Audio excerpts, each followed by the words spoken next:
1847, the air over St. Martin Parish carried the heavy perfume of magnolia and rot. The river behind the Delacroix plantation itself.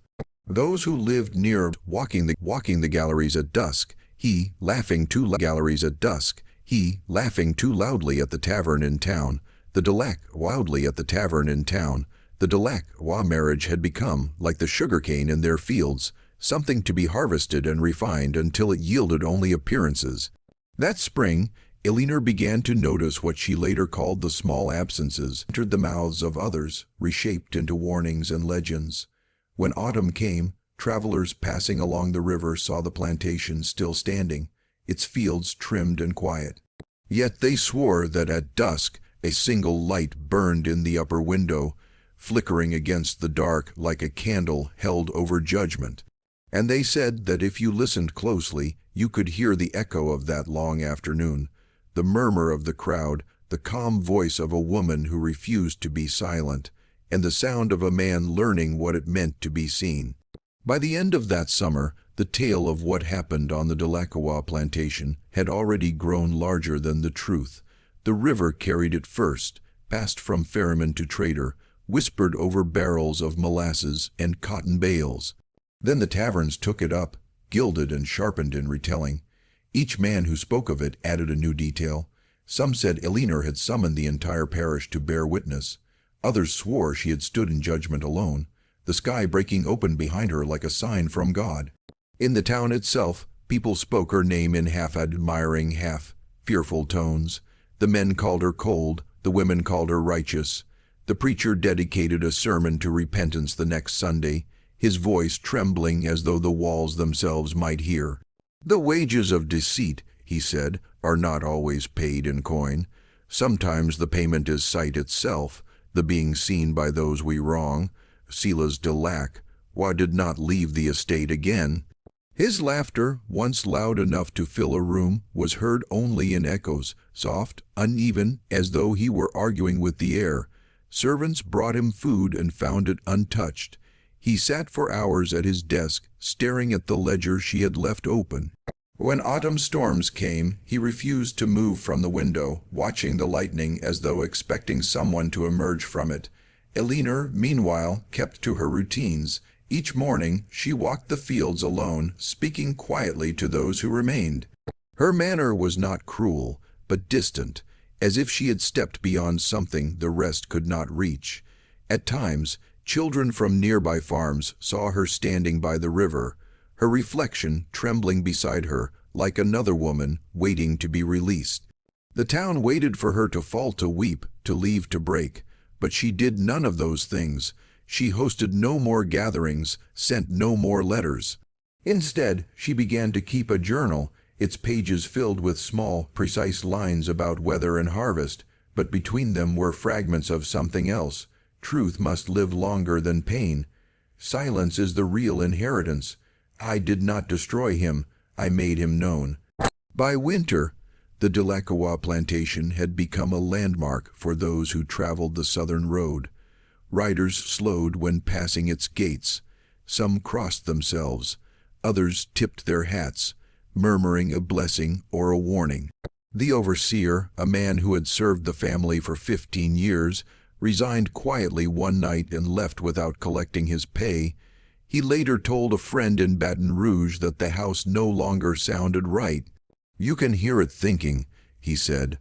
One evening, a letter arrived from Charleston bearing Eleanor's maiden seal. No one knew what it said, but soon after, she dismissed most of the staff and closed the upper floors. From that point forward, only 2 servants remained, a young girl who tended the kitchen and an older man who kept the stables. They spoke little of their mistress, save to say she was at peace in her way. It was the night before Christmas when the town noticed the change. From across the river, a thin plume of smoke rose from the Delacroix chimneys. Some thought it a fire, but when they arrived, the house stood intact, bathed in the cold blue light of the moon. The windows were open, curtains moving gently in the wind. Inside, they found Silas seated at his desk, his head resting on the ledger, his eyes closed as if asleep. The doctor said his heart had failed. though others whispered it had simply stopped remembering how to beat.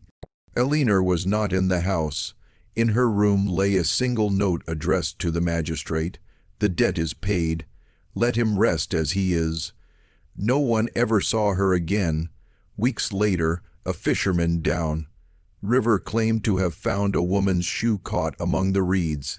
Another swore he had seen her walking the levee at dawn, dressed in white, her gaze fixed on the water.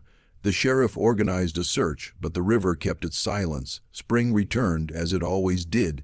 The cane grew tall again, and the estate, though neglected, refused to die. Travelers who stopped at the edge of the property said that at sunset you could hear a woman's voice carried by the wind, reading something soft and measured, like the turning of pages. In the years that followed, the Delacroix plantation changed hands 3 times. Each owner tried to restore it, to erase the whispers, but none stayed long. One man hung new drapes and hosted a ball to prove the house was innocent of its legend. Before midnight, a guest fainted near the grand stair, claiming she had felt a hand on her shoulder though no one stood behind her. The following morning, the host left, leaving the house to its ghosts. By the 1880s, the story had become part of Louisiana's folklore. Schoolchildren recited it as a warning against vanity and deceit. Preachers used Elinor's name to describe divine justice disguised as human resolve. When truth walks the earth in mourning, one sermon said, the world trembles. Decades later, when photographers began to document the old estates of the South, they found the Delacroix house still standing, its roof sagging, its walls overgrown with ivy. In the upstairs window, the glass was unbroken, yet each photograph showed a faint blur there, like the outline of a woman watching from within. Some dismissed it as light distortion. Others looked longer and said nothing at all. The ledgers, the drawings, and Elinor's letters were preserved in the parish archives. Scholars came to read them, puzzled by her restraint.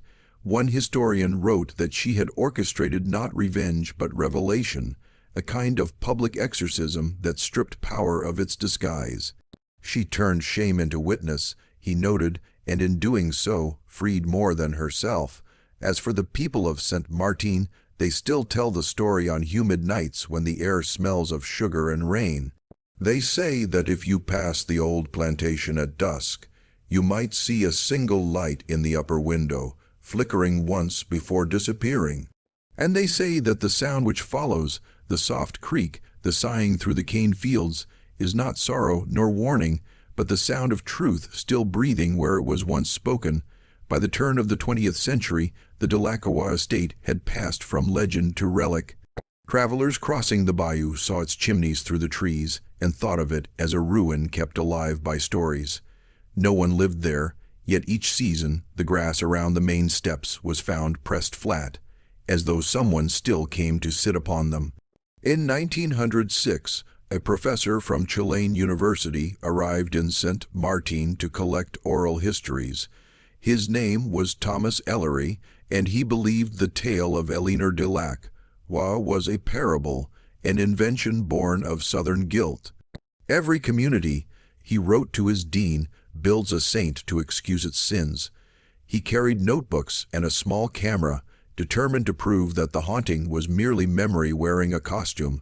The townspeople greeted him politely, but without warmth. The older ones refused to speak her name after dark. A shopkeeper told him, "It's not the house you should fear, it's the remembering." Ellery smiled, thinking it superstition. That night, he walked the abandoned road alone, the air humming with insects and the smell of water. The house waited exactly as the archives had described, columns leaning, shutters closed like eyelids. Inside, dust lay thick as ash, but the furniture remained arranged with uncanny precision, as if its owner had only stepped out for a moment. On the desk he found a book left open to a blank page. When he turned it, he saw faint indentations, words written and torn away long ago. The impression read, "Truth must live longer than pain." He spent 3 days cataloging artifacts, a locket, a broken quill, fragments of ledgers already eaten by mildew. On the final night, a storm moved upriver. Wind rattled the shutters, and the professor, half ashamed of his own nerves, lit a lamp in the study. As lightning flashed, he caught the reflection of a woman in the glass, white dress, calm eyes, standing just behind him. When he turned, the room was empty. The lamp guttered and went out. He left before dawn, claiming illness. In his notes found years later, he wrote, "The legend may not be false. It may only be unfinished. After Ellery, others came. Preservation societies, photographers, even tourists. They spoke of strange things. The air colder inside than out, a soft echo when one spoke Elinor's name. Some heard a page turning, others said they felt watched, not with malice but with the steady patience of judgment." By the 1920s, the plantation had become a cautionary monument. Teachers brought students to its gates to tell them of arrogance, of justice, of a woman who demanded to be seen. The children listened wide-eyed, and some swore they saw the curtains stir, though no wind blew. The great flood of 1927 nearly swallowed St. Martin. When the waters receded, most of the parish was ruin. Yet the Delacroix house still stood, its foundations untouched. Reporters called it the house that refused to drown. In photographs, the upper window glowed faintly, though no one claimed to have entered. Decades turned, the town modernized, paved its streets, built a levee, but the plantation remained fenced, owned by no one and maintained by everyone. Each spring, the locals cut back the vines, whispering prayers learned from their grandparents. They said the act kept the balance, the living remembering the dead so the dead would not need to speak. In 1963, a journalist from New Orleans published an article titled "The Woman Who Made the South Confess." It reignited fascination across the state. Letters poured in from descendants of those who had once served the Delacroix family. One claimed to hold Elinor's missing journal. Another insisted the house hummed at night, the way a choir hums between hymns. The journalist visited and found only a single page in the rumored diary. It read, "When they forget, begin again."